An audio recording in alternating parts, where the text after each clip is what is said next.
आइए जानते हैं झारखंड की बड़ी खबरें।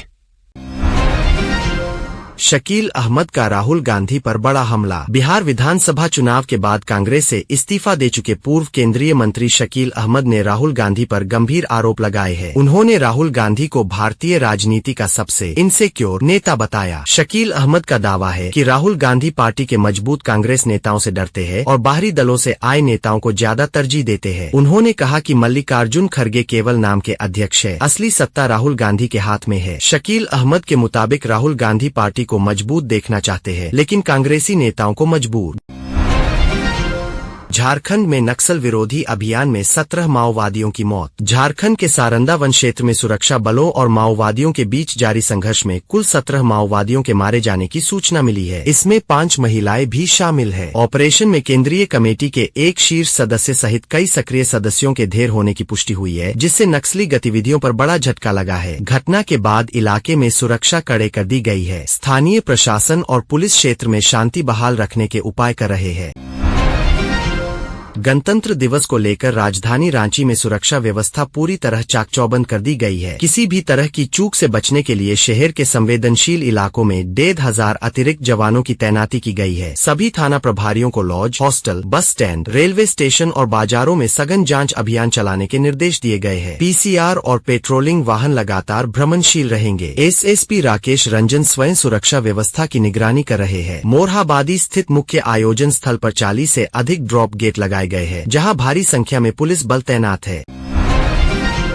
रांची के मोरहाबादी मैदान में गणतंत्र दिवस समारोह की तैयारियां अपने अंतिम चरण में है। 26 जनवरी को होने वाले राज्य स्तरीय कार्यक्रम से पहले 24 जनवरी को फुल ड्रेस रिहर्सल आयोजित की गई। रिहर्सल के दौरान राष्ट्रगान, परेड, मार्च पास्ट, सलामी और झांकियों का रियल टाइम अभ्यास किया गया। मंचीय व्यवस्था, सुरक्षा इंतजाम और कार्यक्रमों की समय सीमा को भी परखा गया। पूरे मैदान में अनुशासन और समन्वय देखने को मिला। अधिकारियों ने सुरक्षा, परेड और झांकी टीमों को आवश्यक निर्देश दिए ताकि गणतंत्र दिवस समारोह भव्य और त्रुटिरहित तरीके से संपन्न हो सके।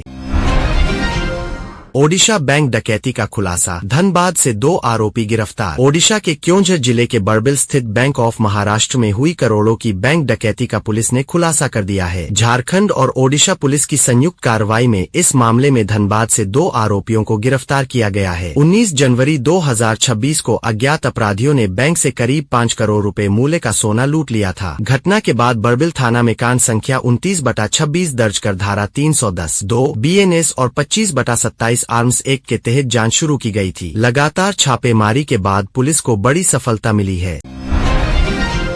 रांची विश्वविद्यालय RU और डॉ श्यामा प्रसाद मुखर्जी विश्वविद्यालय DSPMU में पिछले 5 वर्षों से सीनेट की बैठक नहीं हुई है, जबकि यूनिवर्सिटी एक्ट के अनुसार हर 6 महीने में बैठक अनिवार्य है। सीनेट की मंजूरी के बिना NEP 2020 का सिलेबस लागू कर दिया गया। डिग्री जारी करने की प्रक्रिया बदली गई और लगभग 1,000 करोड़ रुपए का वार्षिक बजट सरकार को भेजा जा रहा है। सीनेट विश्वविद्यालय की सर्वोच्च नीतिगत संस्था है, इसलिए उसकी सहमति के बिना लिए गए सभी फैसले नियमों के अनुसार अवैध माने जा रहे हैं।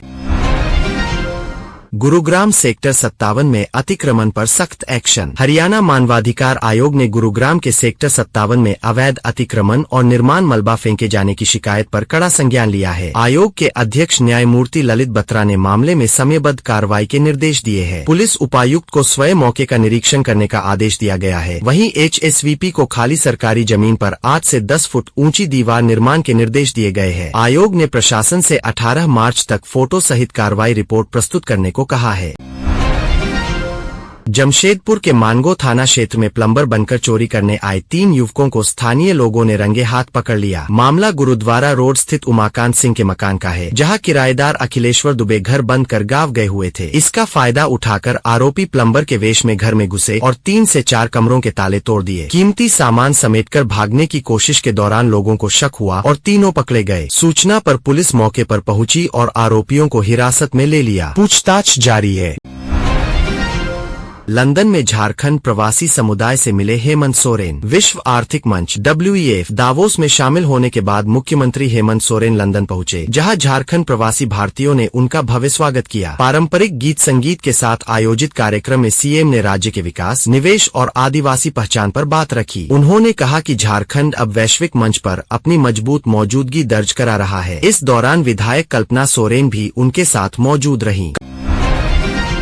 कांग्रेस के 5 नाराज विधायक दिल्ली से वापस लौटे। झारखंड कांग्रेस के 5 नाराज विधायक आज रांची लौटे। उन्होंने कहा कि वे दिल्ली में पार्टी नेतृत्व से जमीनी कार्यकर्ताओं की अपेक्षाएं और शिकायतें लेकर गए थे। विधायकों ने आरोप लगाया कि उनके स्थानीय मुद्दों को पार्टी हाईकमान तक नहीं सुना गया, इसलिए वे असंतोष जता रहे हैं। यह राजनीतिक संकेत झारखंड कांग्रेस संगठन में उभरते तनाव को दर्शाता है। MS धोनी की तैयारी का वीडियो वायरल। पूर्व भारतीय कप्तान और CSK के दिग्गज खिलाड़ी MS धोनी का झारखंड में नेट प्रैक्टिस का वीडियो सोशल मीडिया पर वायरल हुआ है। वीडियो के अनुसार धोनी आगामी IPL 2026 सत्र के लिए प्रशिक्षण में जुटे हैं। उनके प्रशंसक इसे एक सकारात्मक संकेत मान रहे हैं कि धोनी खेल के मैदान में और कुछ समय और एक्टिव रह सकते हैं। कांग्रेस में टूट की खबरें। विधायकों ने शिकायत दर्ज कराई। झारखंड में कांग्रेस पार्टी के भीतर असंतोष बढ़ता दिख रहा है। 5 विधायकों ने पार्टी अध्यक्ष खड़गे से अपनी शिकायतें दर्ज कराई, जिसमें उन्होंने अपने स्वयं के पार्टी साथियों के खिलाफ आरोप लगाए हैं। यह अंदरूनी विवाद आगामी चुनावों के दृष्टिकोण से पार्टी की स्थिति पर सवाल खड़ा कर सकता है। झारखंड सरकार हजारों फार्मासिस्ट का रजिस्ट्रेशन क्यों रद्द कर रही? 15 दिन में मांगा जवाब। झारखंड स्टेट फार्मेसी काउंसिल ने राज्य के उन फार्मासिस्टों के खिलाफ सख्त कदम उठाने की तैयारी की है जिन्होंने पिछले 2 साल या उससे अधिक समय से अपना रजिस्ट्रेशन नवीकरण नहीं कराया है। काउंसिल के रजिस्ट्रार सह सचिव प्रशांत कुमार पांडेय ने आदेश जारी कर ऐसे फार्मासिस्टों से 15 दिनों के भीतर स्पष्टीकरण मांगा है। तय समय में जवाब नहीं मिलने पर रजिस्ट्रेशन रद्द किया जा सकता है। काउंसिल ने स्पष्ट किया है कि हर वर्ष रजिस्ट्रेशन नवीकरण अनिवार्य है। 26 जनवरी को बदलेगा मौसम का मिजाज। रांची में फिर गिरेगा पारा। वेस्टर्न डिस्टर्बेंस का होगा असर। तापमान में होगा उतार चढ़ाव। झारखंड में मौसम ने एक बार फिर करवट ली है। बीते 24 घंटों में दिन के तापमान में हल्की बढ़ोतरी जरूर दर्ज की गई है, लेकिन ठंड का असर अब भी बना हुआ है। मौसम विभाग के अनुसार अगले 2 दिनों तक न्यूनतम तापमान में गिरावट देखने को मिलेगी। 26 जनवरी की सुबह राज्य के कई इलाकों में घना कोहरा छाने की संभावना है। चाईबासा में तापमान 30.4 डिग्री के साथ सबसे अधिक रहा, जबकि गुमला 8.4 डिग्री के साथ सबसे ठंडा जिला बना। रांची और जमशेदपुर में भी ठंड और कोहरे का असर महसूस किया जा रहा है। दिन में धूप से थोड़ी राहत मिल सकती है। जम्मू में सेना की गाड़ी 400 फीट गहरी खाई में गिरी। 10 जवानों की जान गई, 11 को एयरलिफ्ट किया, 21 सवार थे। जम्मू कश्मीर के डोडा जिले से बेहद दर्दनाक खबर सामने आई है। गुरुवार को सेना का एक वाहन भद्रवाह चंबा इंटरस्टेट रोड पर खन्नी टॉप के पास अनियंत्रित होकर करीब 400 फीट गहरी खाई में गिर गया। इस भीषण हादसे में देश के 10 वीर जवान शहीद हो गए, जबकि 11 जवान गंभीर रूप से घायल हुए हैं। घायलों को तत्काल एयरलिफ्ट कर उधमपुर के मिलिट्री हॉस्पिटल में भर्ती कराया गया है। सेना के अनुसार वाहन में कुल 21 जवान सवार थे, जो डोडा से ऊपरी पोस्ट की ओर जा रहे थे। हादसे के बाद पूरे इलाके में शोक की लहर है। झारखंड सरकार का बड़ा ऐलान। 245 ब्लॉक में बनेंगे BPHU। किसे होगा फायदा? झारखंड की स्वास्थ्य व्यवस्था को नई मजबूती मिलने जा रही है। स्वास्थ्य मंत्री इरफान अंसारी ने बड़ा ऐलान करते हुए कहा है कि राज्य के हर ब्लॉक में ब्लॉक पब्लिक हेल्थ यूनिट यानी BPHU स्थापित की जाएगी। यह यूनिट प्रधानमंत्री Ayushman Bharat health infrastructure mission और 15वें वित्त आयोग की मदद से 203 करोड़ रुपए की लागत से बनाई जाएगी। कुल 245 ब्लॉकों में बनने वाली ये इकाइयां निगरानी, योजना, आपातकालीन तैयारी और त्वरित स्वास्थ्य प्रतिक्रिया का केंद्र होंगी। सरकार का लक्ष्य है हर नागरिक तक समय पर गुणवत्तापूर्ण और आधुनिक स्वास्थ्य सेवाएं पहुंचाना।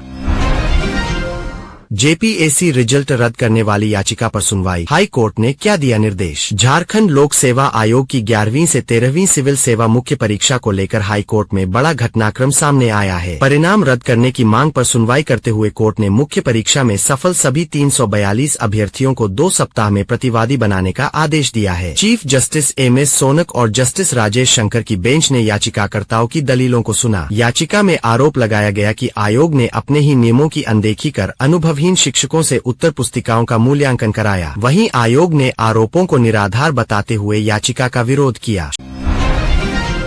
शराब घोटाला। छत्तीसगढ़ के शराब कारोबारी नवीन केडिया के खिलाफ लुकआउट नोटिस। एयरपोर्ट पर अलर्ट। झारखंड शराब घोटाले में बड़ी कार्रवाई सामने आई है। जांच कर रही ACB ने छत्तीसगढ़ के शराब कारोबारी नवीन केडिया के खिलाफ लुकआउट नोटिस जारी कराया है। यह नोटिस देश के सभी एयरपोर्ट को भेजा गया है ताकि केडिया विदेश न भाग सके। ACB के मुताबिक गिरफ्तारी नहीं होने पर उसे 3 नोटिस भेजे जाएंगे। इसके बाद भी पेश नहीं होने पर उसकी संपत्ति कुर्क करने की कार्रवाई होगी। केडिया पर कोर्ट की अवमानना का गंभीर आरोप है। गौरतलब है कि 8 जनवरी को गोवा से गिरफ्तारी के बाद ट्रांजिट बेल मिलने पर उसे 12 जनवरी को रांची में पेश होना था, लेकिन वह फरार हो